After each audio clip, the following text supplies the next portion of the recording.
The rain fell in relentless sheets upon the grey pavements of the city, transforming its streets into rivers of despair. Clara Whitmore stood beneath the inadequate shelter of a bus stop, her thin coat soaked through, her fingers trembling not merely from the cold, but from a deeper, more consuming anxiety that had become her constant companion. In her palm lay 3 coins, her last, pressed together as though their proximity might somehow multiply their meager value. They would not. She knew this with the bitter certainty that poverty teaches, that harsh instructor which permits no illusions. The bus, when it arrived, seemed to her like some great mechanical beast, indifferent to the struggles of those who depended upon it. She mounted the steps with a heart that felt both heavy and hollow, dropped her coins into the fare box, and heard them clatter with a finality that echoed in her chest. That was it, then. $3.25, the sum total of what remained between herself and absolute destitution. The thought should have terrified her more than it did, but Clara had learned that terror, like all intense emotions, dulls with repetition.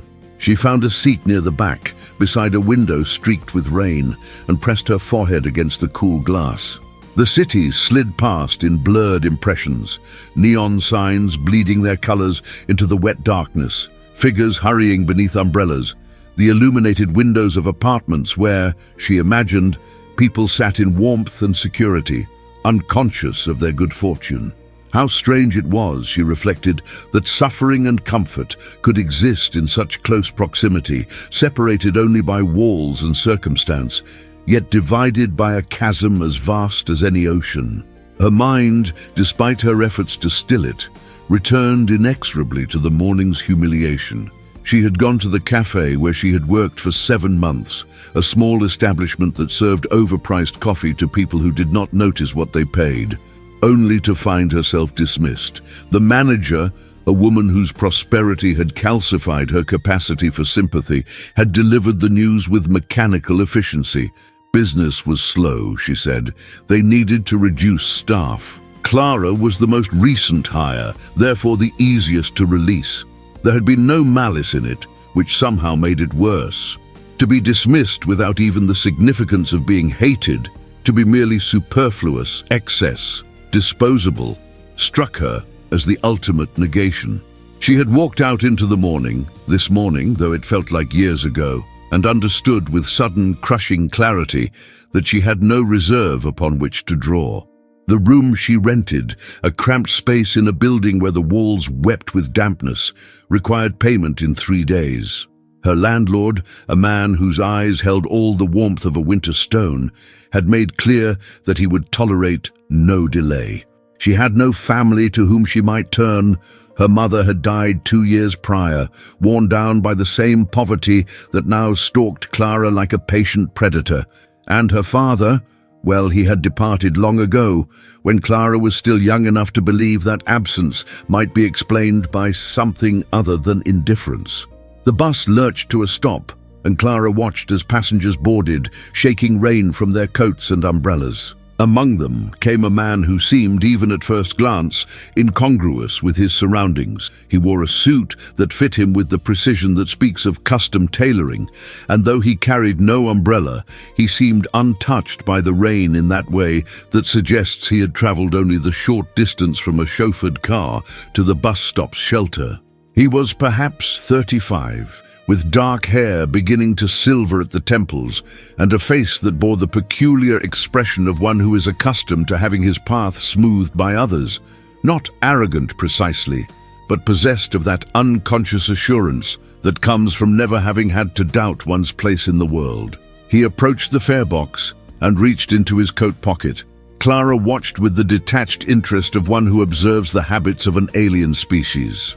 She saw him withdraw a wallet, leather, expensive, and open it. She saw his expression shift, subtle but unmistakable, from assurance to confusion to something approaching dismay. He searched through the wallet's compartments with increasing urgency, then through his other pockets, producing a phone, keys, but no cash. The bus driver, a heavy-set man whose patience had evidently been exhausted long before this moment, regarded him with undisguised contempt. Cash only, the driver said, in a tone that suggested he had repeated this information countless times and derived no pleasure from the repetition. No cards, no apps, no exceptions. The man, he appeared, Clara thought, like someone named something solid and established, Marcus perhaps, or Jonathan, stared at the driver with incomprehension.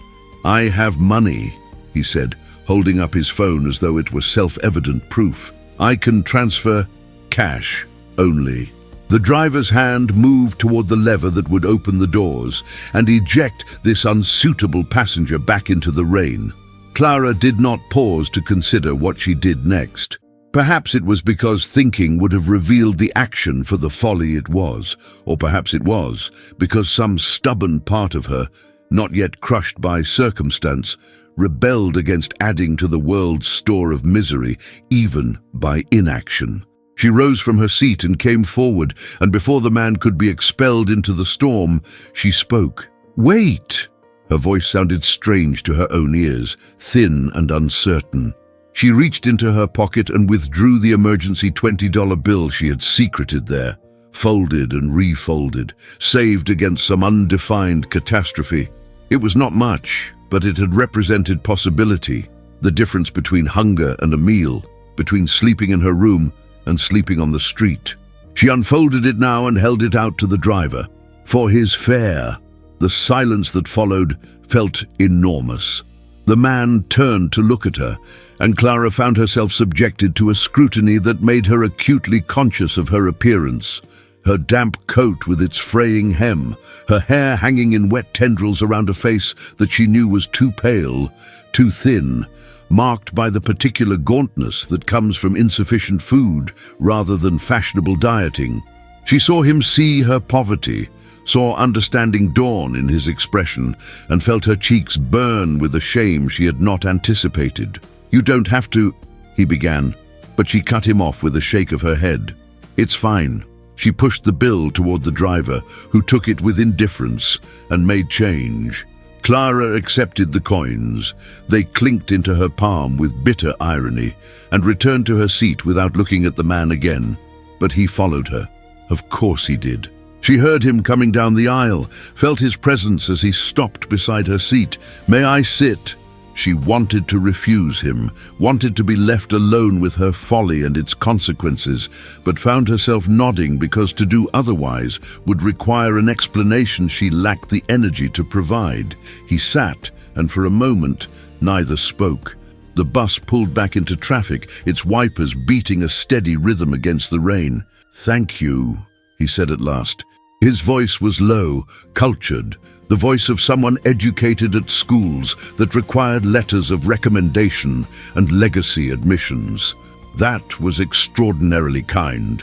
Clara looked at him then, really looked, and was struck by the earnestness in his face. "It was foolish," she said, with a frankness that bordered on rudeness. "I couldn't afford it." His brow furrowed. "Then why?" "I don't know." And she didn't. What was $20 measured against the casual cruelty of the universe? Less than nothing. Yet she had given it anyway, and now would face consequences she could not yet fully calculate. He studied her with an intensity that made her uncomfortable. "What's your name?" She hesitated, then thought, "What does it matter?" "Clara. Clara Whitmore." "Jonathan." So she had been half right. Jonathan Ashford. He said the name as though it should mean something.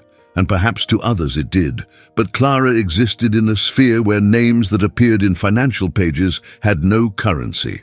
"I'll pay you back," he said, with the confidence of one for whom such promises are easily kept. "Give me your number and I'll—" "No!" The word came out sharper than she intended. She softened it with an explanation. "It's fine, really. Consider it a gift to the universe or karma or whatever you believe in. I don't feel right about this." Clara smiled, and it felt like cracking ice. "Mr. Ashford, I suspect there's very little in your life that feels wrong to you. Let this be the exception." She saw him flinch at that, saw something in his expression that might have been hurt or shame, and felt a small, unworthy satisfaction. But then his face changed, settling into an expression of determination that suggested he was a man accustomed to solving problems through force of will. "At least let me buy you dinner," he said, "as a thank you." The offer hung in the air between them, absurd and tempting in equal measure. Clara opened her mouth to refuse. Pride demanded it, sense required it.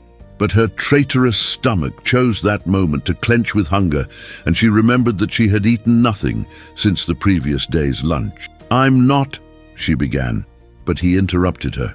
"Please, I'm not trying to, this isn't." He seemed to struggle for words. This man who doubtless commanded boardrooms and directed subordinates with ease. "I would genuinely like to thank you properly, and He paused, looking almost vulnerable. "I'd like the company. If that doesn't sound too strange." It did sound strange. Everything about this encounter was strange. A collision between worlds that normally maintained careful separation. But Clara found herself nodding, found herself saying yes, found herself agreeing to get off the bus with this stranger and share a meal, because desperation makes philosophers of us all, and she had long since passed the point where pride could be afforded.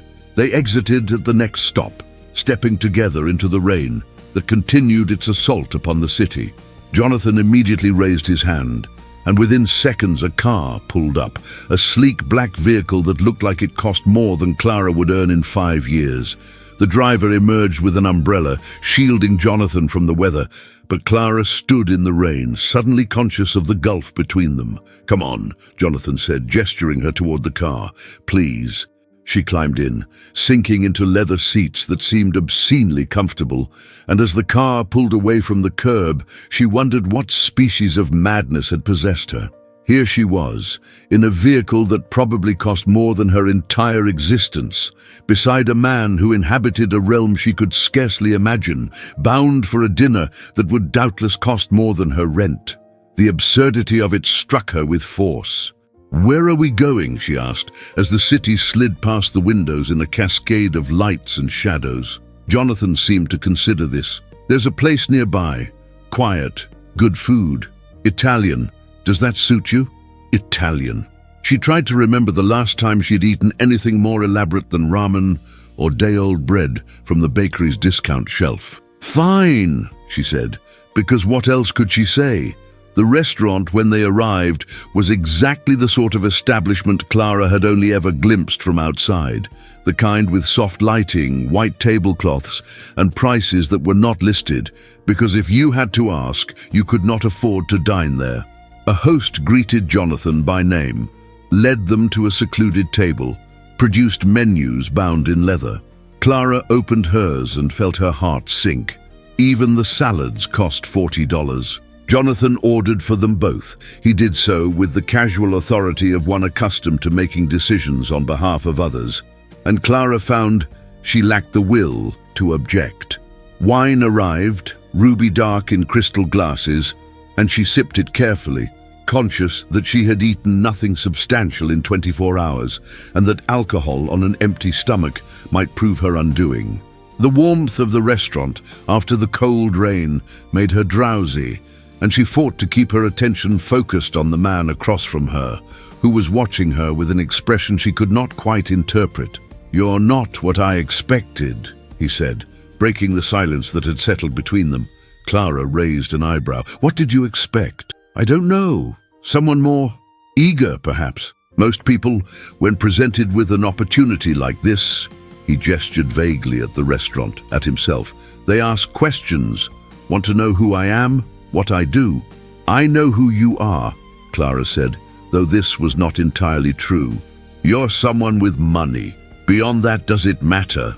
He leaned back in his chair, studying her with renewed interest. "Doesn't it? Most people think it matters a great deal." "Most people," Clara said, with a weariness that came from the bones outward, "haven't spent their last money on a stranger's bus fare. Money matters when you're calculating whether you can afford to eat tomorrow. Whether you're the CEO of some corporation or the heir to a fortune, that's just detail." Something flickered in his expression. Surprise, perhaps, or recognition. "Ashford Industries," he said.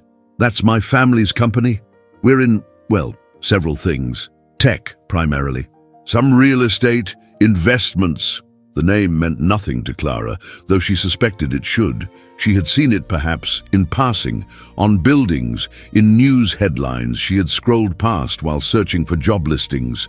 "Congratulations," she said, and heard the flatness in her own voice. Jonathan laughed, and it was a sound without humor. "You really don't care, do you?" "Should I?" Clara met his gaze directly. "Will caring about your success make my landlord more understanding? Will it conjure rent money from thin air? You live in one world, Mr. Ashford, and I in another. They occasionally intersect as they did today, but that doesn't make us inhabitants of the same reality." The food arrived before he could respond, plates arranged with the kind of artistry that suggested the chef considered himself an artist first and a cook second. Clara looked at the delicate portions, pasta twisted into precise formations, vegetables cut with geometric precision, sauces pooled just so, and felt a hysterical urge to laugh. This was dinner for people who ate for pleasure, not sustenance. But she was hungry, achingly so, and she ate with a deliberation that had nothing to do with savoring and everything to do with the desperate need to fill the emptiness inside her. Jonathan ate more slowly, pausing between bites to ask her questions. Where was she from? What did she do? The questions were standard, the kind that people asked when making polite conversation, but Clara found herself answering with more honesty than she had intended. Perhaps it was the wine, or perhaps it was the peculiar intimacy that sometimes exists between strangers who know they will never meet again. She told him about her mother's death, about the cafe job she had lost that morning, about the room she would lose at week's end. She laid out her circumstances with the clinical detachment of one describing someone else's life, and watched his expression shift from polite interest to something deeper, more troubled. "Christ," he said softly when she had finished. "I had no idea. When you paid my fare, I didn't realize." "How could you?" Clara cut him off. "Poverty isn't visible in the way people think. We don't walk around with signs advertising our circumstances. We look like everyone else mostly. A little more tired, perhaps. A little more worn. But the real poverty is internal, invisible. It's the calculations you run constantly in your head. Can I afford this? What will I sacrifice for that? How many days can I stretch this food? It's exhausting in a way that people with money can't comprehend." He set down his fork, his meal half finished, and she saw that she had disturbed him. Good, she thought, with a savagery that surprised her. Let him be disturbed. Let him glimpse, even for a moment, the reality that existed beyond his insulated world. "I want to help," he said, and she heard the earnestness in his voice, the genuine desire to fix what he had suddenly discovered was broken. "No." The word came out harder than she intended, sharp as a slap. "Clara, no," she repeated. "I don't want your charity, Mr. Ashford. I don't want to be your good deed for the day, the poor girl you rescued from poverty so you can feel noble about yourself. I paid your bus fare because I chose to, not because I expected anything in return." His jaw tightened. "That's not what I'm not trying to—" He stopped, took a breath, started again. "I'm trying to do the right thing." "The right thing," Clara echoed, and heard the bitterness in her voice. "The right thing would be a world where people don't have to choose between rent and food. The right thing would be jobs that pay living wages, healthcare that doesn't bankrupt people, housing that's affordable. You want to do the right thing? Fix the system that creates poverty in the first place. But don't—" Her voice cracked, and she hated herself for it. "Don't offer me money like I'm some charity case you can throw dollars at to salve your conscience." The silence that followed was thick with tension. Clara could feel the attention of other diners, drawn by her raised voice, and felt her cheeks burn. She had made a scene. In this elegant restaurant where everything was controlled and refined, she had introduced chaos, and she wanted nothing more than to flee. But Jonathan's voice, when he spoke, was quiet and controlled. "You're right," he said, and she looked at him in surprise. "You're absolutely right. The system is broken, and throwing money at individual cases doesn't fix the fundamental problem, but—" He paused, choosing his words carefully. "But I'm not capable of fixing the system tonight. I can't restructure society between now and when they bring the check. What I can do, what I'm asking to be allowed to do, is help one person. You. Not because it makes me feel noble, but because—" He trailed off, seemed to struggle with something internal, then continued. "Because you helped me when you couldn't afford to, and that means something. It should mean something." Clara stared at him, trying to find the trick, the angle, the hidden cost, but his expression held only sincerity, and she found herself disarmed by it. "I don't understand you," she said finally. "I don't entirely understand myself at the moment," he admitted. "I got on that bus because my driver was late, and I had a meeting across town that I couldn't miss. I never take public transportation. I didn't even know the buses still only took cash. But I got on, and you gave up something you needed for a stranger, and that—" He shook his head. "That's not something I encounter often. Generosity without expectation of return, kindness from someone who has every reason to be bitter." "I am bitter," Clara said. "But you're kind anyway. That's—" He seemed to search for a word. "Remarkable." The waiter appeared to clear their plates, and Jonathan ordered dessert without consulting her, tiramisu coffee, and Clara found she lacked the energy to protest. The exhaustion she had been holding at bay with adrenaline and wine crashed over her suddenly, and she slumped slightly in her chair. "When did you last sleep?" Jonathan asked, observing her with concern. Clara had to think about it. "I don't know. Really sleep, I mean. Not just passing out from exhaustion. Maybe 3 days ago. 4. Time had become slippery lately, hours bleeding into each other unmarked." His expression darkened. "And you're going back to— where? That room you mentioned. If I can figure out how to pay for it." "Yes." The dessert arrived, and Clara ate mechanically, the sweetness almost painful against her tongue. The coffee was excellent, rich and strong, and she drank it gratefully, feeling it sharpen her dulled senses marginally. Jonathan had fallen silent, seemed to be turning something over in his mind. When he spoke again, his voice was careful, measured. "I have a proposition for you. Hear me out before you refuse." Clara set down her coffee cup. "I'm listening. I own a building downtown, residential units, mostly rented out, but there are a few vacancies. One of them could be yours. Rent-free for now, until you find work." "No." "Clara." I said no. "I'm not going to be kept by you, Mr. Ashford. I'm not going to live in your building, beholden to your generosity, waiting for the day you decide to collect on whatever debt you think I owe." His face flushed. "I'm not suggesting anything like that.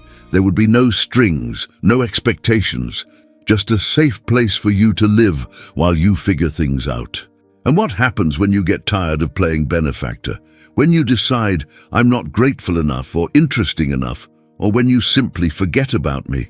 Do I get evicted then? Do I end up right back where I started, except now I've wasted months in false security?"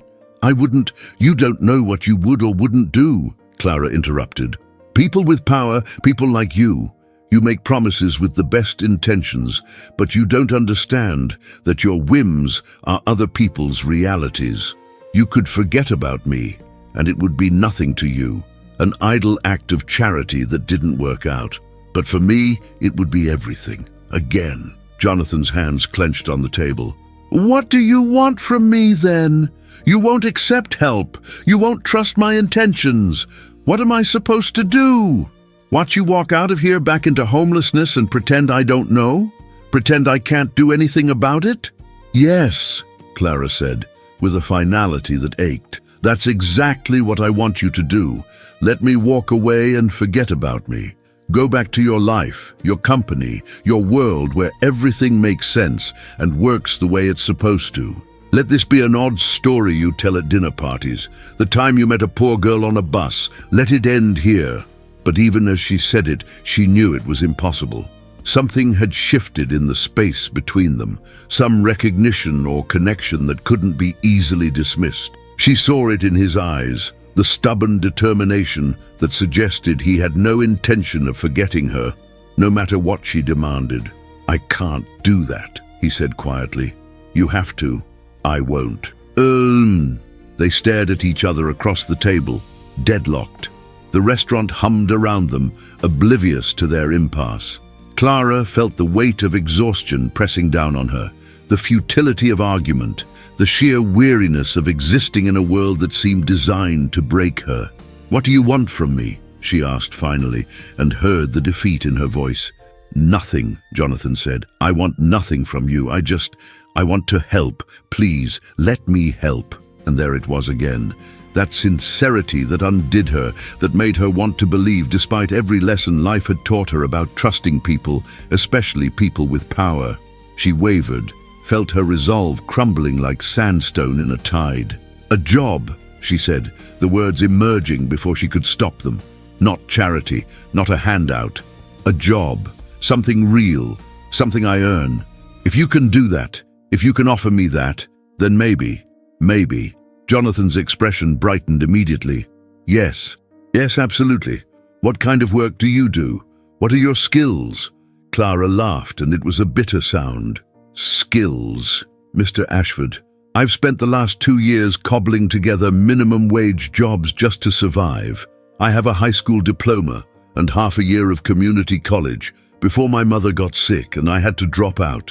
My most marketable skill is probably making coffee, and I just lost that job." "There has to be something. What did you study at community college?" "Literature," she said, and waited for the inevitable dismissal, the judgment that came when people discovered she had chosen something impractical, something that didn't lead to obvious employment. But Jonathan's expression didn't change. "You read then, you write." "I used to, before everything, before poverty became a full-time occupation." He nodded slowly, seemed to be thinking. "I need an assistant," he said finally. "Someone to help manage my schedule, correspondence, research, various tasks. It's not glamorous, but it's legitimate work, and it pays well." Clara stared at him. "You're making this up." "I'm not. I've been meaning to hire someone for months. My current assistant is overwhelmed and—" "You're making this up," Clara repeated with more certainty. "There is no position. You're creating something out of thin air because you feel sorry for me. And does it matter?" Jonathan's voice had taken on an edge of frustration. "If the work is real, if the pay is real, does it matter whether the position existed 5 minutes ago or 5 months ago?" It should matter, Clara thought. It should matter that he was bending reality to accommodate her, creating opportunities that wouldn't exist if she weren't pitiable. But she was so tired, so desperately tired, and the offer glimmered before her like an oasis that might be mirage or might be salvation. "What would the pay be?" she asked, hating herself for asking, unable not to. He named a figure that made her breath catch. It was more than she had made in 3 months at the cafe. It was rent, food, security. It was possibility. "That's too much," she said. "For an assistant position, it's the going rate for executive assistants in my industry," Jonathan said firmly. "I'm not inflating it for you. If anything, you'd be underpaid given the hours I'd probably ask you to work." Clara closed her eyes, felt the last of her resistance crumbling. "When would I start?" "Monday. Come to the office Monday morning. I'll have HR draw up the paperwork." The weekend that followed felt suspended in unreality, as though Clara had stepped sideways into a life that belonged to someone else. Jonathan had insisted on paying for a hotel room for her, just until Monday, he said, just until she started work and could find proper accommodation.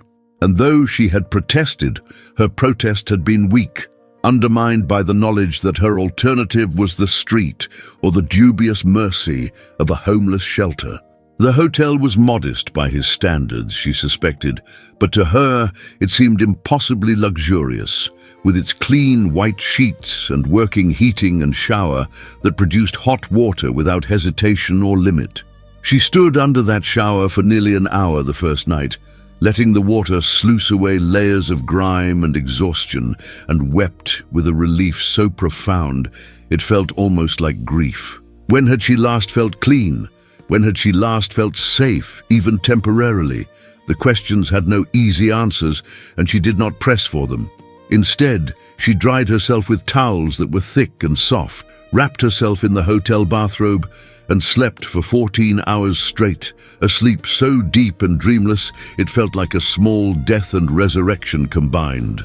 She woke on Saturday afternoon to find several shopping bags outside her door and a note in handwriting she was coming to recognize. For Monday J. Inside were clothes, simple, professional, well-made, in her size, which meant he had somehow discerned her measurements from observation alone. The intimacy of this unsettled her, though she could not have said precisely why.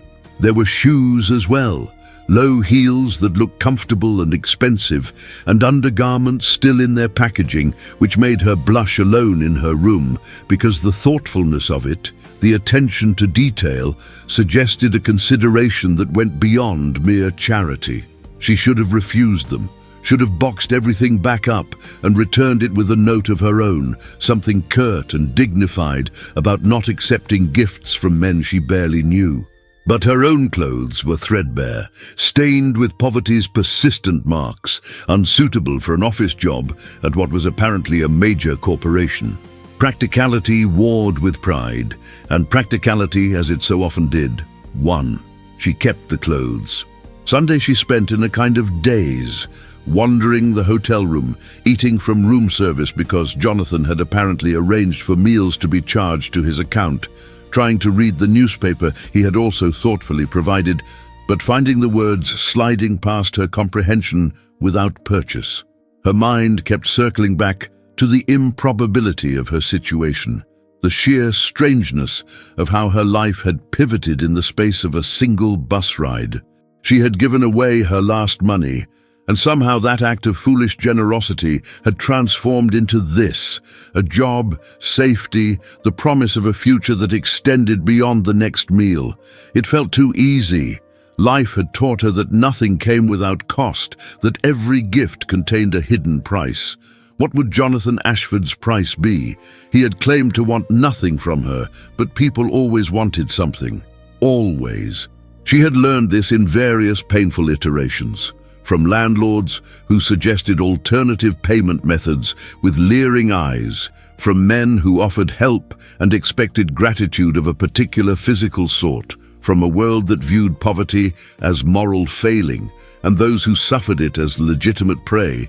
But Jonathan had been nothing but correct, almost painfully so. Even in the restaurant, when emotion had run high between them, he had maintained a careful distance, never presuming, never suggesting anything beyond the professional arrangement he had proposed. Perhaps that was what unsettled her most, the absence of an obvious angle, the inability to identify his true motivation. It would have been easier in some ways if he had made the expected overtures, offered help in exchange for the favors that men of his class typically demanded of women in her position. At least then she would have understood the transaction, could have refused it cleanly. This bewildering generosity without apparent expectation left her unmoored, uncertain how to respond. Monday morning arrived with the inevitability of all Mondays, indifferent to human anxiety. Clara dressed in the clothes Jonathan had provided, a dark blue dress that fit perfectly, the shoes that were surprisingly comfortable, and studied herself in the mirror. She looked different, not transformed precisely, but polished in a way that felt like armor. The clothes announced that she belonged in professional spaces, that she was someone to be taken seriously. It was remarkable, she reflected, how much of identity was costume, how thoroughly appearance shaped the world's response. The Ashford Industries building was downtown, a gleaming tower of glass and steel that seemed designed to intimidate. Clara stood on the sidewalk looking up at it and felt her courage falter. What was she doing? She had no qualifications for this position, no experience beyond making coffee and taking orders. She would be exposed as a fraud. Within hours, perhaps minutes, Jonathan would realize his mistake, and she would be back where she started, except now she would have tasted possibility and found it bitter in the losing. But the alternative was retreat, and she had retreated far enough.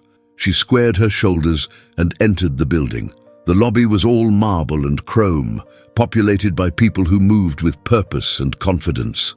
Clara approached the security desk with her heart hammering against her ribs.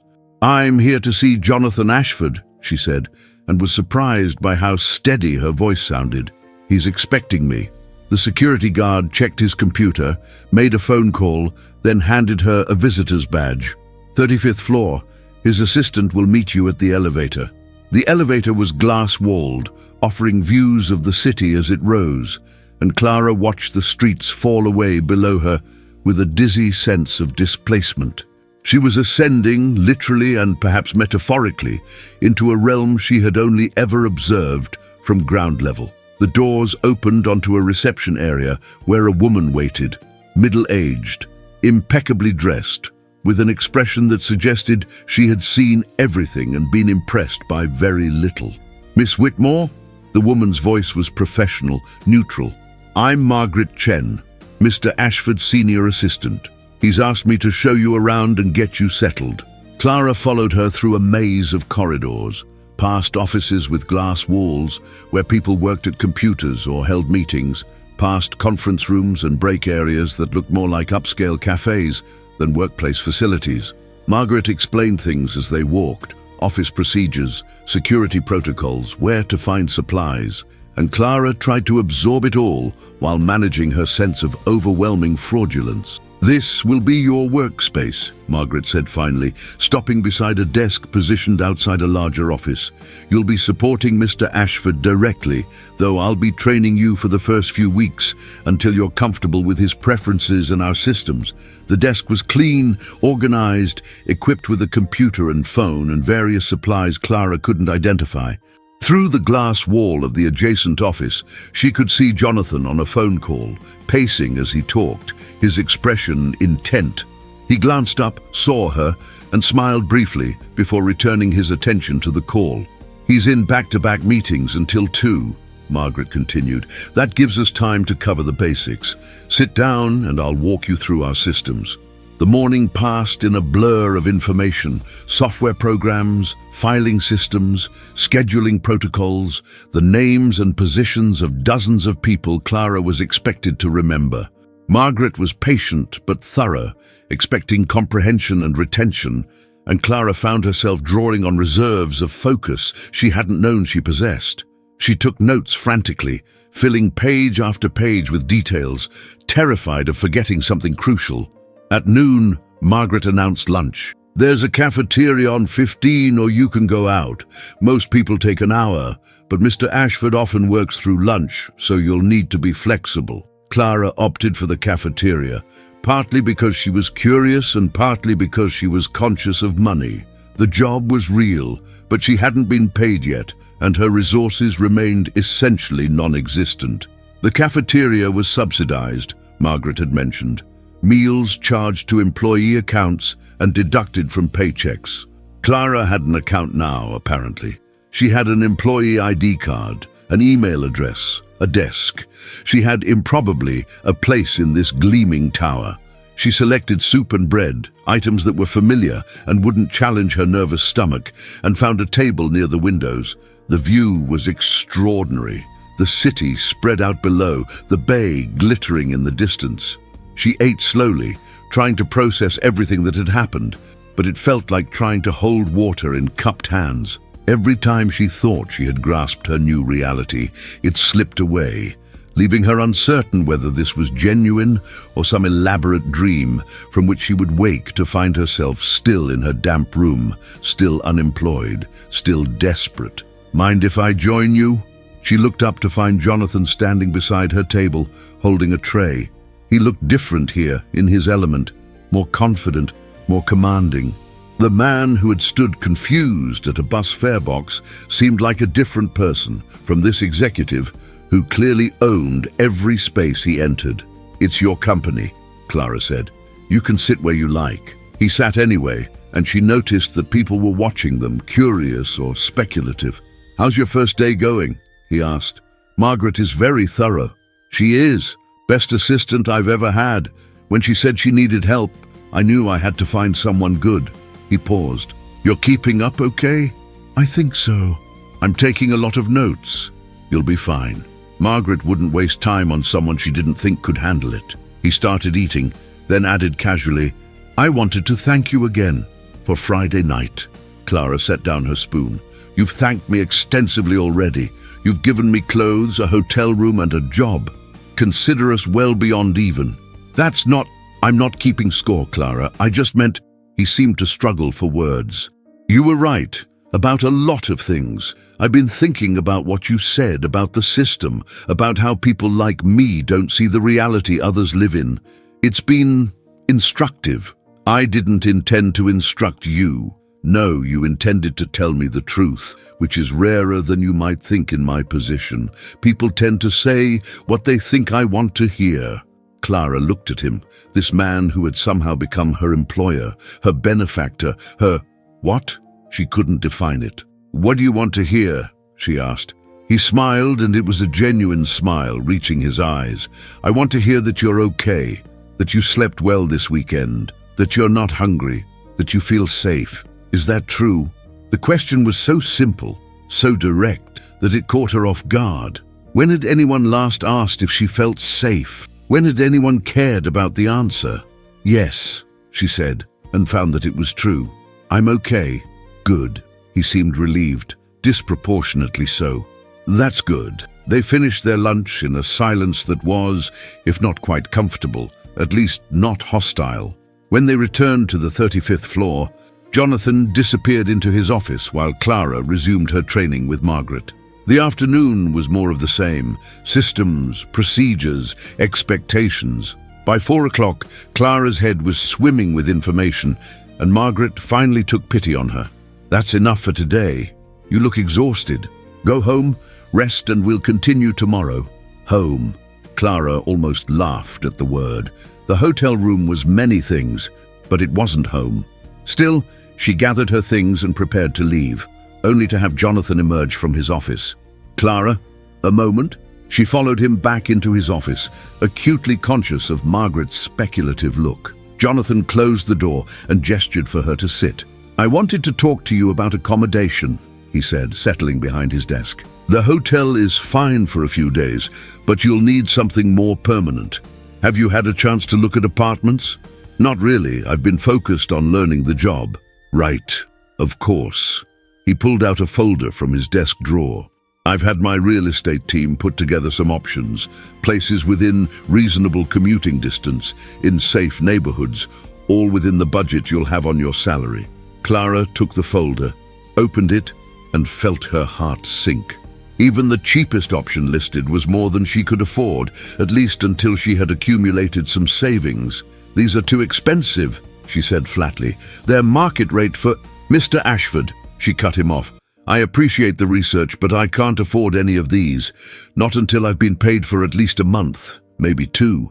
I need to save for deposit and first month's rent, and in the meantime, I need to eat and buy necessities and— She stopped, hearing the rising panic in her voice. Jonathan's expression had grown troubled. The hotel, I can extend— No, you've done enough. More than enough. I'll figure something out. There are cheaper places, further out. I can manage a longer commute. How will you get there? Do you have a car? The question was so absurd she nearly laughed. No, Mr. Ashford, I don't have a car. I'll take the bus, like I did when we met. He flinched at that. Clara, I'm not your responsibility, she said, standing. You've given me a job, a real job, and I'm grateful for that. But I need to do the rest myself. I need to prove to myself, if no one else, that I can survive on my own terms. Please, let me do this. She could see him wanting to argue, wanting to solve this problem, as he doubtless solved all problems, with money, with resources, with the application of will and wealth. But something in her expression must have stopped him, because he nodded slowly. All right. But if you need help, if anything happens, you'll tell me. I'll tell Margaret, Clara said, which wasn't quite agreement, but was all she could offer. She left his office, collected her things, and rode the elevator down to ground level, feeling as though she had won a battle, but might still lose the war. Outside, the city was entering evening, lights beginning to glow against the gathering dusk. Clara stood on the sidewalk and pulled out her phone, the cheap prepaid model that was all she could afford, and began searching for rooms to rent, places she might be able to afford with her first paycheck still 2 weeks away. The options were grim. Shared houses in dangerous neighborhoods, rooms with locks that didn't work, landlords with criminal records. But she had survived worse. She would survive this. She had to believe that, had to cling to it like a talisman against despair, because the alternative was surrender, and she had not come this far, had not endured this much, to surrender now. Her phone rang, startling her. Unknown number. She answered it cautiously. "Clara? It's Jonathan." Of course it was. "Before you hang up, I know you said no help, but there's something you should know. About the apartment building I mentioned Friday night." I said, "Just listen, please." He waited for her acknowledgement before continuing. "The building exists, the vacancy exists, and I'm not offering it to you free anymore. I know you won't accept that, but I can offer it at actual cost, what I pay in mortgage and maintenance, which is significantly below market rate. You'd be helping me, actually. It's better to have it occupied than sitting empty. And it's safe, Clara. Secure building, good neighborhood, close to public transit. You wouldn't have to live in fear." Clara closed her eyes. "Why are you doing this?" There was a long pause. When he spoke again, his voice was quiet, almost vulnerable. "Because I can't stop thinking about you standing in the rain, giving away money you needed for a stranger. Because you showed me something I'd forgotten could exist. Kindness without calculation. And because..." He stopped, seemed to reconsider, then continued. "Because I want to. Is that enough of a reason?" It should not have been enough. It should have been the worst reason, the kind of emotional thinking that led to dependence and disappointment. But Clara was tired, so tired, and the thought of a safe place to sleep, of not having to navigate dangerous neighborhoods or share space with strangers whose intentions she couldn't trust. It was seductive beyond reason. "What's the rent?" she asked, hating herself for asking. He named a figure that was half what the cheapest apartment in his folder had been. It was manageable, barely, if she was careful, if she ate cheaply and took the bus and avoided any luxuries whatsoever. She moved into the apartment 3 days later, on a Thursday evening, when the sun was setting in streaks of orange and gold across the city skyline. Jonathan had offered to help, but she had refused, arriving instead with her single bag of possessions. Everything she owned fit into one worn duffel, and a determination to maintain whatever boundaries she could still claim. The building was in a neighborhood she had walked through before, but never imagined living in, with tree-lined streets and cafes that served coffee in ceramic cups rather than paper. The lobby had marble floors, a security desk, and an elevator that ascended smoothly without the grinding protest she associated with mechanical transport. The apartment was on the 7th floor, and when Clara unlocked the door and stepped inside, she found herself in a space that seemed impossibly large. It was a studio, technically, but it had high ceilings and large windows that looked out over the street below, and a kitchenette with appliances that appeared to actually function, and a bathroom with tiles that weren't cracked or stained. The furniture was simple but well made. A bed, a small sofa, a table with 2 chairs. It was clean and empty and waiting, and Clara stood in the center of it and felt something crack open inside her chest. She had not cried when her mother died, had not cried through the eviction from their shared apartment, had not cried through the long months of barely surviving. But she cried now, standing alone in this space that Jonathan Ashford had somehow made available to her, cried with a force that doubled her over and left her gasping. It was not gratitude exactly, though gratitude was part of it. It was more the overwhelming recognition of her own exhaustion, the acknowledgement of how long she had been running on empty, how close she had come to complete collapse. This apartment, this simple, clean, safe space, represented more than shelter. It represented the possibility of rest. When the crying finally subsided, she unpacked her meager belongings, hanging her few clothes in the closet, placing her toothbrush in the bathroom, arranging the books she had salvaged from her mother's collection on the small shelf near the window. The apartment remained mostly empty, even after she had distributed everything she owned, which made the emptiness more pronounced. But it was her emptiness now, her space to fill or leave bare as she chose, and that distinction mattered more than she could articulate. She slept that night in a bed that was hers, or at least under her control, for the first time in months, and woke to sunlight streaming through windows she had not covered because she could not afford curtains. The light fell across the floor in bright rectangles, and Clara lay watching it, feeling the unfamiliar sensation of peace or something approaching it. Work became her anchor, the structure around which she organized her days. Margaret proved to be an exacting teacher, but not an unkind one, and Clara discovered that she had a facility for the work that surprised them both. She was quick with the computer systems, organized in her thinking, and possessed of a memory that retained details others might overlook.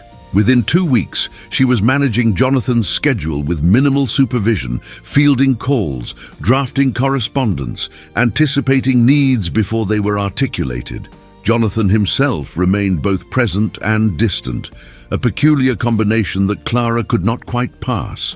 He was courteous, professional, treating her exactly as he might treat any employee, which should have been a relief, but somehow felt like a loss of something she could not name. They spoke daily about work matters, and occasionally he would ask how she was settling into the apartment, but the intimacy of that first dinner seemed to have evaporated, replaced by a careful formality that felt almost deliberate. Clara told herself this was appropriate, even necessary. She was his employee now, and any blurring of those boundaries would be dangerous for them both. Yet she found herself watching him sometimes, studying the way he moved through the office, the way he interacted with others, authoritative with executives, patient with junior staff, occasionally revealing flashes of humor that suggested depths he kept carefully hidden. He was, she realized, far more complex than she had initially assumed, and far more isolated than his position of power would suggest. It was Margaret who first made her see it, one afternoon when Jonathan had cancelled 3 meetings in succession to deal with some crisis. "He does this," Margaret said, not quite complaining, "takes everything on himself, doesn't delegate the important things, doesn't trust that anyone else can handle them properly." "Maybe no one else can," Clara suggested. Margaret gave her a long look. "Or maybe he's afraid that if he stops being indispensable, people will realize they don't actually need him, that what they need is the Ashford name, the Ashford money, but not necessarily Jonathan himself." The observation disturbed Clara more than she wanted to admit. She recognized in it something of her own isolation, the way poverty had taught her to rely only on herself because relying on others invited disappointment or worse. But Jonathan had every advantage, every resource. What did he have to fear? "That's ridiculous," she said. "He's brilliant. The company was his father's," Margaret interrupted gently, "and his grandfather's before that. Jonathan inherited it, along with the expectation that he would maintain and grow it. But inherit isn't the same as create. I think sometimes he wonders if he's actually earned his position or just been born into it." Clara thought about this later, alone in her apartment, eating the simple dinner she had prepared, pasta again, because it was cheap and filling, and looking out at the city lights. She thought about Jonathan standing at the bus stop in the rain, confused by the requirement for exact change, so thoroughly out of his element. She thought about the way he had looked at her when she paid his fare, that flash of recognition or surprise. What had he seen in that moment? What had prompted him to follow her, to offer dinner, to entangle himself in the messy reality of her life? The weeks accumulated, one after another, settling into a rhythm that felt almost normal. Clara's first paycheck arrived, and she stared at the direct deposit notification with something like disbelief, then transferred most of it immediately to savings, keeping only what she needed for rent and food and bus fare. The second paycheck followed, and the third, and gradually the constant anxiety about money began to recede, replaced by something she barely recognized, a sense of security, however fragile. She bought curtains for her windows, second-hand from a thrift store but clean and serviceable. She bought a lamp because the overhead light was too harsh. She bought groceries that included vegetables and occasionally meat, luxuries she had done without for so long she had forgotten what they tasted like. Small things, incremental improvements, but they accumulated into something that began to resemble a life rather than mere survival. At work, she grew more confident, more capable. She learned to read Jonathan's moods, to know when he needed information delivered directly and when he needed space to think. She learned the politics of the office, who wielded real power versus who merely held titles, learned to navigate the complex social dynamics that governed corporate life. And she learned, though she tried not to acknowledge it, to notice things about Jonathan that had nothing to do with work. The way he rubbed his temples when stressed, the particular set of his jaw when he was angry but controlling it, the rare, genuine smile that transformed his entire face. It was dangerous, this noticing. She recognized it as such, but seemed powerless to stop it. He was her employer, her landlord, the man who had saved her from destitution. Any feelings beyond professional respect were not only inappropriate, but potentially catastrophic to the stability she had worked so hard to achieve. Yet the feelings persisted, growing like something stubborn and wild that refused to be cultivated or controlled. Margaret noticed, of course. Margaret noticed everything. "Be careful," she said one day, catching Clara watching Jonathan through the glass wall of his office. It wasn't quite a warning, but it wasn't quite anything else either. "I don't know what you mean," Clara said, which was a lie, and they both knew it. "He's a good man," Margaret continued as though Clara hadn't spoken, "but he's also a lonely one, and lonely people make decisions that feel right in the moment but cause complications later, for everyone involved."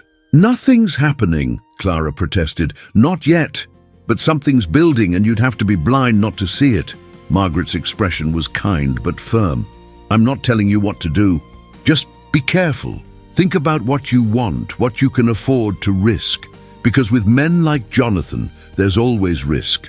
Clara wanted to argue, wanted to insist that Margaret was imagining things, but the words died in her throat because they would have been lies, and she was tired of lying, especially to herself. Something was building, had been building since that first night in the restaurant perhaps, or even earlier in that moment on the bus when their eyes had met and something had passed between them that neither had sought but neither could deny. The question was, what to do about it? The answer, she decided, was nothing. She would do nothing, say nothing, maintain the professional boundaries that protected them both. It was the only rational choice, the only safe choice. And Clara had learned, through bitter experience, that safety mattered more than desire, that survival trumped feeling every time. But the universe, it seemed, had other plans. It happened on a Friday evening, 6 weeks after Clara had started working at Ashford Industries.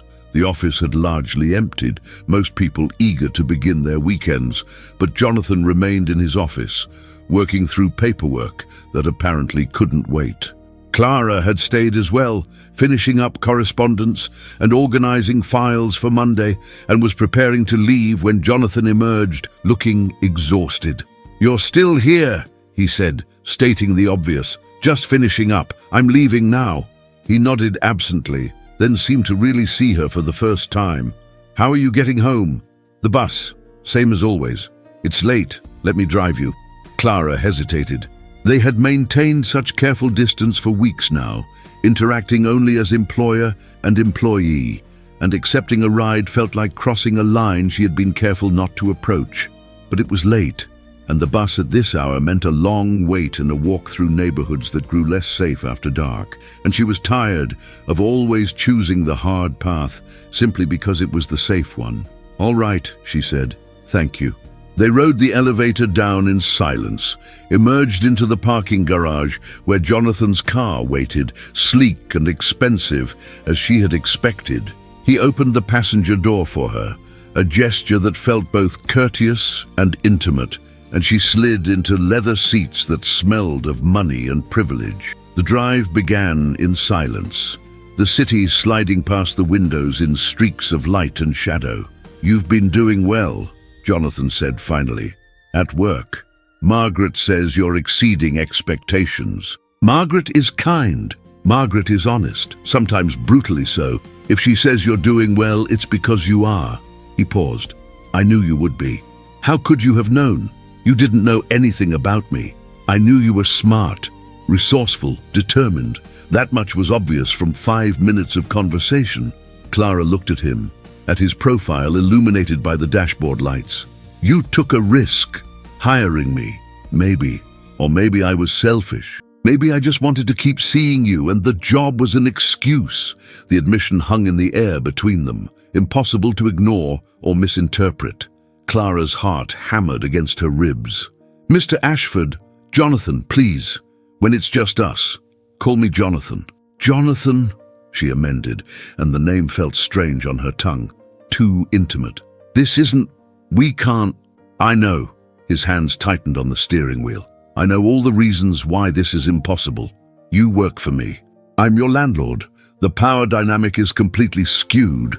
It would be inappropriate and potentially exploitative, and a dozen other things that Margaret would rightfully lecture me about."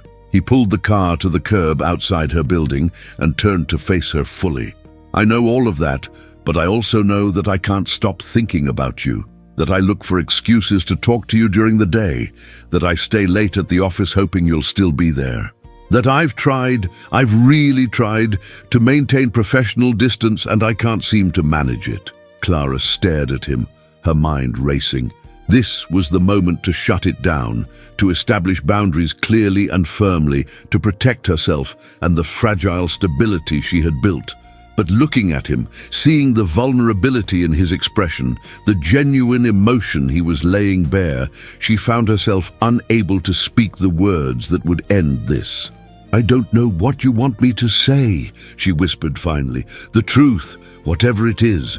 If you feel nothing, if this is all one-sided, tell me. I'll stop. I'll go back to being just your boss, and we'll pretend this conversation never happened. But if you feel even a fraction of what I feel..." He stopped, seemed to struggle with himself, then continued. "Then maybe we can figure out what to do about it. The truth." He wanted the truth, and Clara found she was tired of hiding it even from herself. "I feel it," she said, the words barely audible. "Whatever this is, I feel it too. But Jonathan, I can't afford to feel it. Do you understand? Everything I have now, the job, the apartment, the security, it all depends on you. And if this goes wrong, Her voice cracked. "I'll lose everything. Again. And I don't think I can survive that again." His expression shifted, pain and understanding mingling. "I would never, Clara, even if things didn't work out between us, I wouldn't take away your job or your apartment. You have to know that." "I don't know that. I can't know that. You say it now, when you want something from me, but people change, situations change. And I've learned that promises mean nothing when circumstances shift. Then what do we do?" The question was raw, honest. "Because I can't unfeel this, and you apparently can't either, but you're right that the situation is impossible. So what do we do?" Clara closed her eyes, felt tears press against her lids. "I don't know. I don't have an answer." They sat in silence, the car's engine ticking as it cooled, the city humming around them. Finally, Jonathan spoke, his voice low and controlled. "Let me propose something, a test maybe, or a trial period." She opened her eyes to look at him. "We try this, carefully, slowly. We see each other outside of work, spend time together, figure out if what we're feeling is real or just, I don't know, proximity, gratitude, some combination of factors that feels like more than it is. But we keep it separate from work. At the office, we're employer and employee, nothing more. And if at any point you want to stop, we stop. No questions, no consequences, no punishment. Your job stays yours. Your apartment stays yours. I put that in writing if you need me to." It was a terrible idea. Every rational part of Clara knew this, recognized the danger inherent in trying to compartmentalize something as unruly as emotion. But the irrational part, the part that was tired of being careful, tired of always choosing safety over life, That part wanted to say yes, with a desperation that frightened her. "What if it doesn't work?" she asked. "What if we try and fail? How do we come back from that?" "I don't know," Jonathan admitted, "but I know that not trying feels worse, that spending the rest of my life wondering what if feels like a kind of death." He reached out slowly, giving her time to pull away, and took her hand. "I'm not asking for forever, Clara. I'm just asking for a chance to see what this could be." His hand was warm around hers, solid and real, and Clara felt herself wavering. This was madness. This was risk she couldn't afford, but it was also possibility, the kind she had given up believing in, and the temptation of it was overwhelming. "One condition," she said finally, her voice barely steady. "One condition," she said finally, her voice barely steady. "If this ends, when it ends, I need a way out that doesn't destroy me, not just the job and apartment.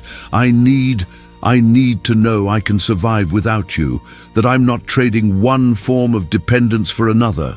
Jonathan's expression grew serious, thoughtful. "What are you proposing?" "Help me become independent, really independent. I'll work for you, I'll pay rent, but I also want to finish my education, night classes, online courses, whatever I can manage while working.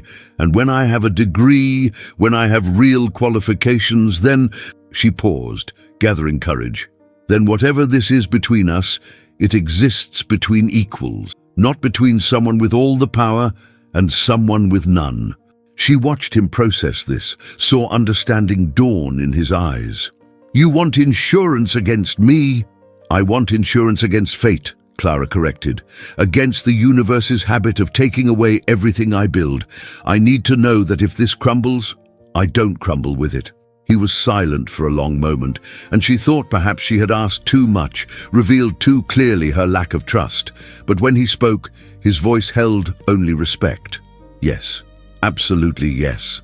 I'll pay for your education. No, let me finish. I'll pay for it as an employee benefit. Ashford Industries offers tuition reimbursement. You'd just be using a benefit that already exists. And I'll make sure your schedule accommodates classes. Margaret can help cover when you need to be away." "I'll pay you back," Clara said automatically. "Eventually, when I can." "Clara," he squeezed her hand gently. "Some things aren't transactions. Some things are just investments in people mattering. Let this be one of them.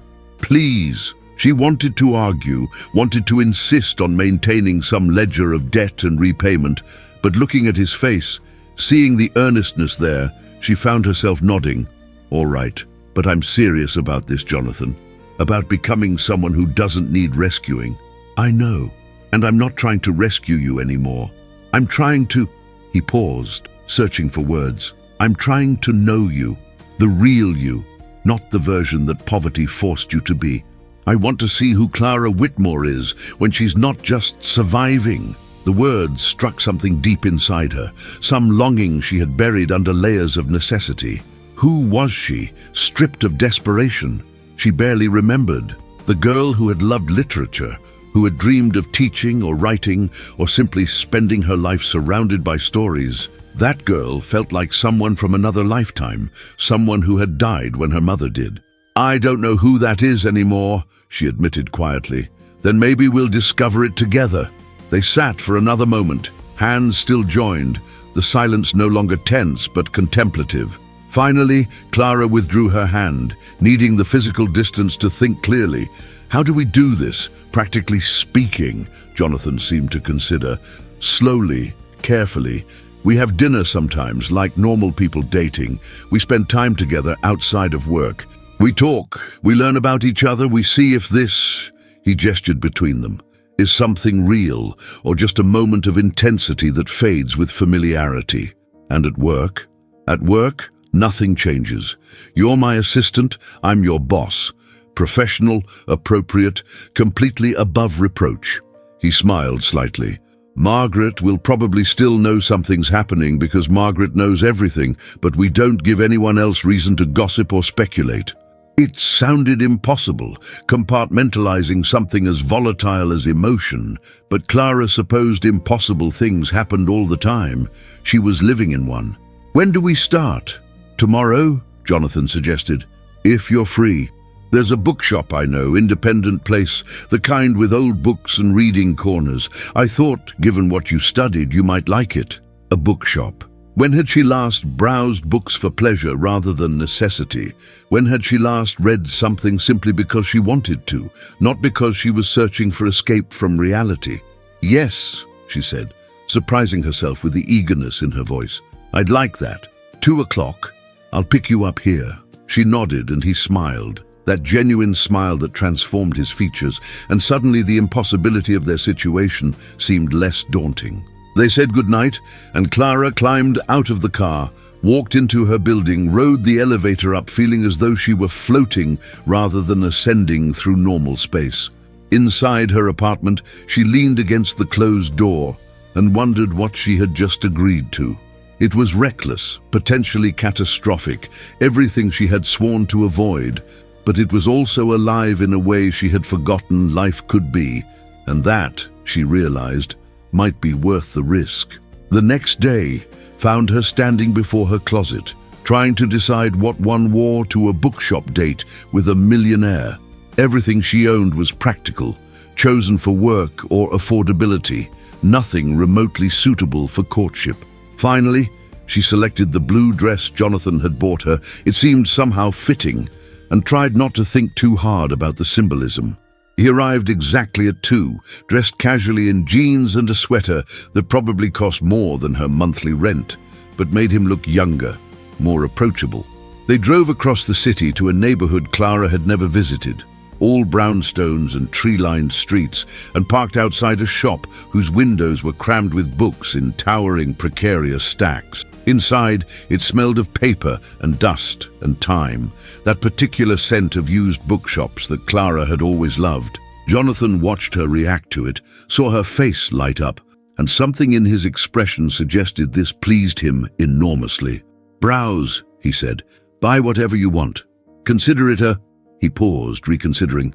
"Consider it a welcome gift for finishing your first month of work." Clara wanted to protest, but she was already moving toward the shelves, drawn by titles she recognized and others she didn't, and the protest died unuttered. She spent an hour wandering the narrow aisles, pulling books at random, reading first lines, getting lost in possibilities. Jonathan followed at a distance, occasionally selecting his own volumes, but mostly just watching her with an expression she couldn't quite read.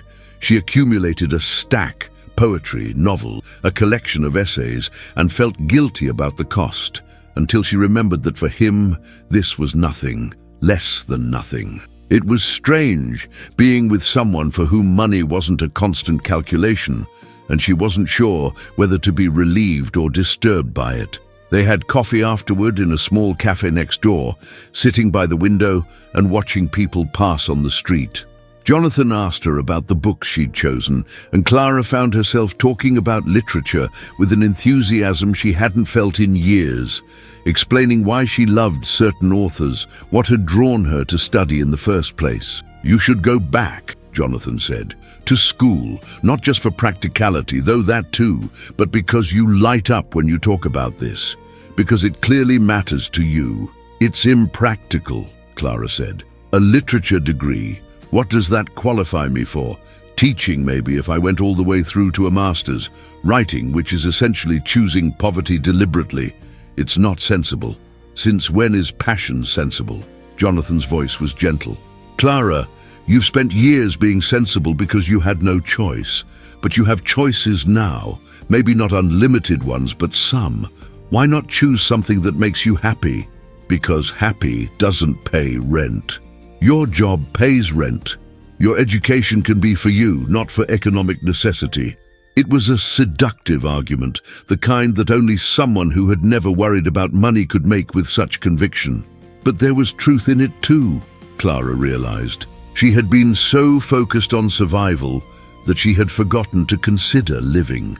"I'll think about it," she conceded, which was more than she had expected to offer. They spent the afternoon wandering, talking, discovering the texture of each other's thoughts. Jonathan told her about growing up in wealth, how isolating it had been, how he'd learned early that people related to the Ashford name and fortune rather than to him. Clara told him about her mother, about the slow decline into illness and poverty, about the particular cruelty of watching someone fade while being powerless to stop it. "I'm sorry," Jonathan said when she had finished, "that you had to go through that alone. Everyone goes through things alone, ultimately. That's just life, maybe, but it doesn't have to be that way all the time." The sun was setting when he drove her home, the sky streaked with pink and gold. At her building, he walked her to the door, but didn't try to come up, didn't presume anything beyond what the day had been. A tentative beginning, fragile and new. "Same time next week?" he asked. "Yes," Clara said, and meant it. The weeks that followed established a pattern. Saturdays became theirs, bookshops and museums, walks through parks, quiet dinners at restaurants where Jonathan was never recognized. They talked endlessly, discovering each other in increments, learning the landscape of thoughts and memories and dreams deferred. At work, they maintained their careful professional distance, and if Margaret suspected anything, she kept her observations to herself. Clara enrolled in night classes, literature as Jonathan had suggested, because practicality could be balanced with passion. She studied between work tasks, read theory and criticism late into the night, and felt something dormant inside her begin to wake. She was becoming, she realized, more than her circumstances, more than the sum of her survival strategies. But with the growing came fear. The better things became, the more she had to lose, and loss had been her most consistent teacher. She waited for the collapse she was certain would come, the moment when Jonathan would reveal himself to be less than he appeared, or when circumstance would intervene to tear apart what they were building. It was Margaret who finally addressed what everyone was carefully not discussing. "He's in love with you," she said one Monday morning, casual as commenting on weather. "In case you hadn't noticed." Clara's hand stilled on her keyboard. We're not, please. I've worked with him for 8 years. I know what he looks like when he's happy, and he hasn't been happy like this since." She paused. "Maybe never. He's never been happy like this." "It's too soon for love," Clara protested. "We've only been seeing each other for 2 months. Time isn't always relevant. Sometimes you just know." Margaret's expression softened. "The question is, how do you feel?" Clara wanted to deny it, wanted to claim uncertainty or caution, or any of the safe emotions that wouldn't make her vulnerable, but she was tired of lying, especially to herself. "Terrified," she admitted. "I feel terrified. Of him? Of losing him? Of this ending? Of being left with nothing again?" Margaret considered this. "You know he set up a trust for you? Separate from anything relationship-related, educational fund, emergency savings, investments. He did it last month, had the lawyers draw up paperwork making it irrevocable. Whatever happens between you two, you're protected." Clara stared at her. "He didn't tell me. He wouldn't. He'd worry you'd see it as pressure or manipulation, but I thought you should know that you're not as vulnerable as you think." The knowledge should have comforted her, but instead, it made her chest tight. Jonathan was planning for her future, even if he wasn't in it. Was protecting her from himself, from the power imbalance that haunted them both. It was either the most generous thing anyone had ever done for her, or the saddest, and she couldn't determine which. That Saturday, she confronted him about it. They were in his apartment. She had finally agreed to see it, a stunning space overlooking the city, and she turned to him with the question direct and unadorned. "Margaret told me about the trust. He had the grace not to pretend ignorance. I was going to tell you, eventually. When? When you could hear it without assuming it was manipulation or guilt or some kind of trap." He met her gaze steadily. "It's not any of those things, Clara. It's just, I needed to know you'd be all right, regardless of what happens between us. That's not your responsibility. Maybe not, but it's what I want. Call it selfish. I sleep better, knowing you're secure." Clara felt tears press against her eyes and blinked them back furiously. "I don't know how to do this, how to let someone care without waiting for it to be taken away."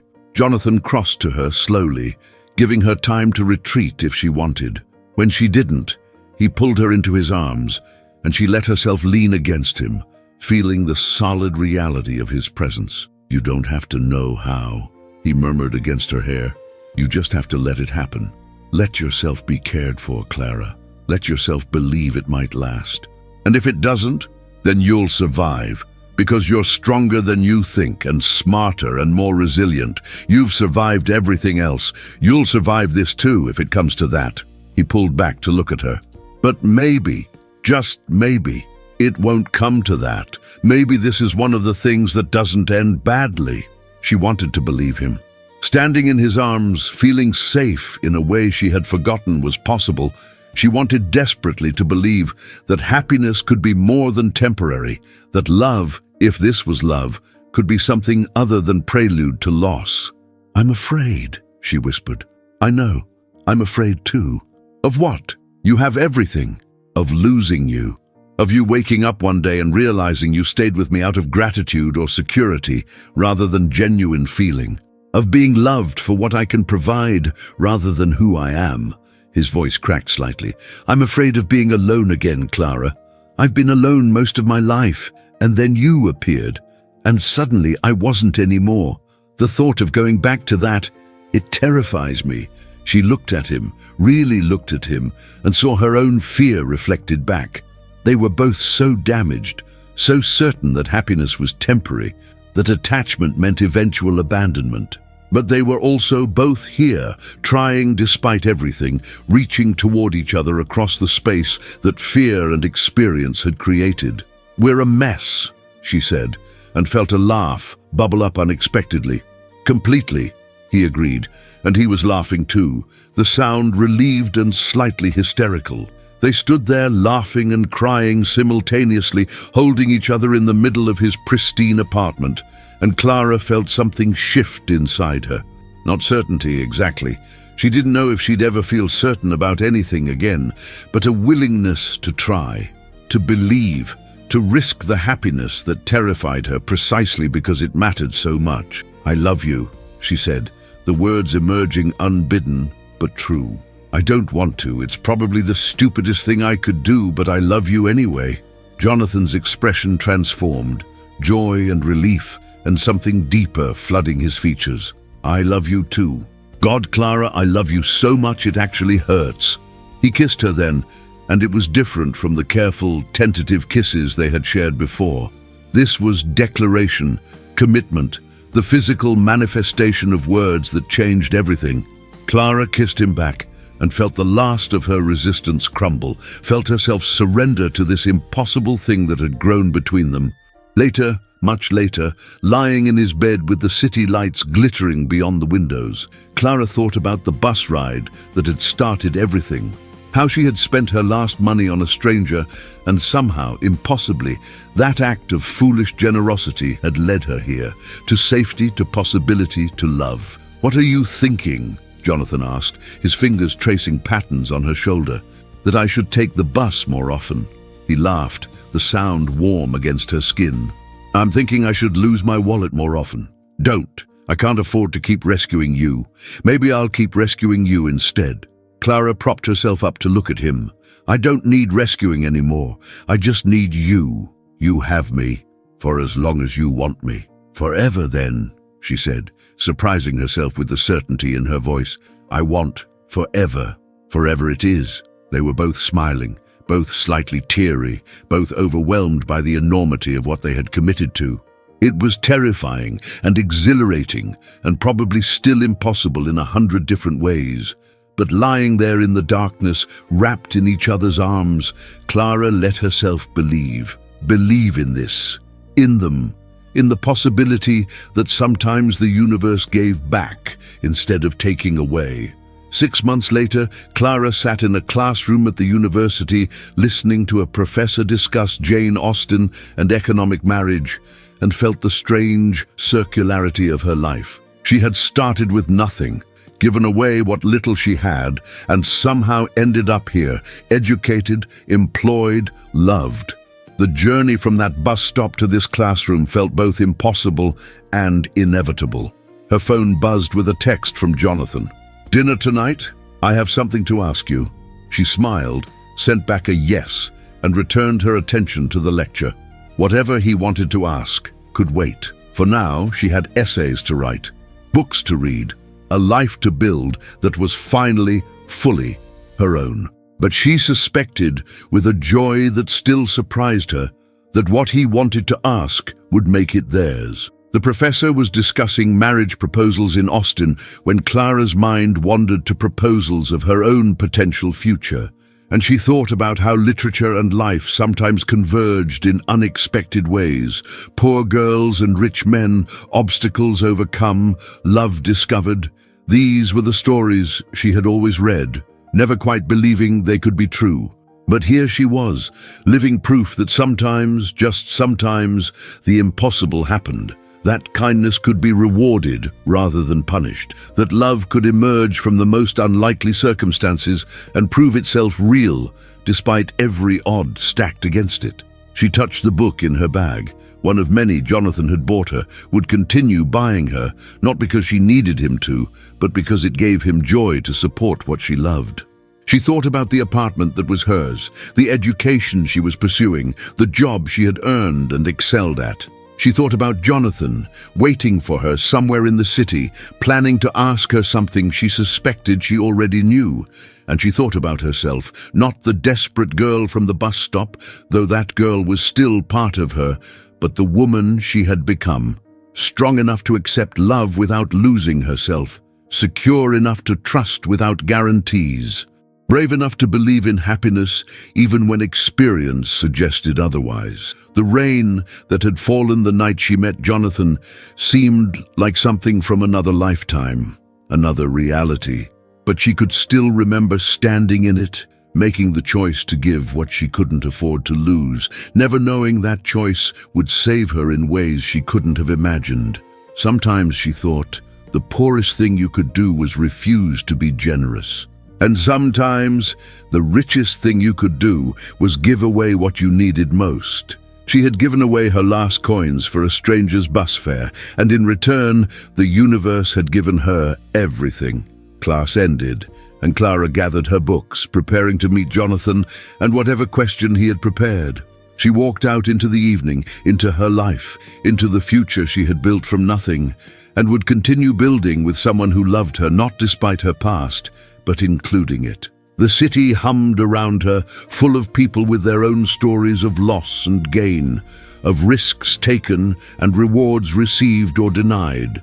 But this was her story, and it was still being written, and for the first time in longer than she could remember, she couldn't wait to see how it would unfold. She had survived poverty, loss, despair. She had climbed out of nothing through sheer determination and the occasional unexpected kindness of strangers. And now she was here, on the other side, holding tight to love and possibility and the radical belief that she deserved both, the poor girl and the millionaire. It sounded like a fairy tale, and perhaps it was.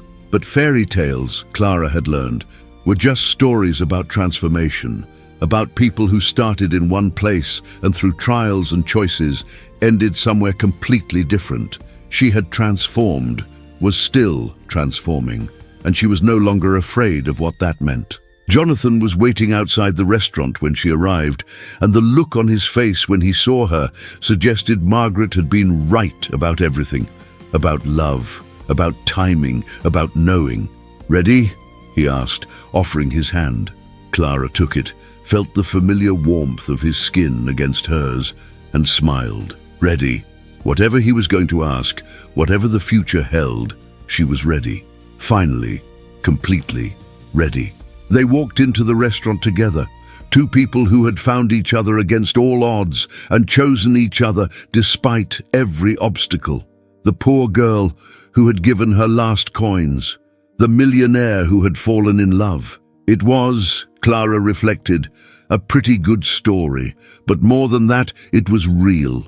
It was hers, it was theirs, and it was, at last, enough.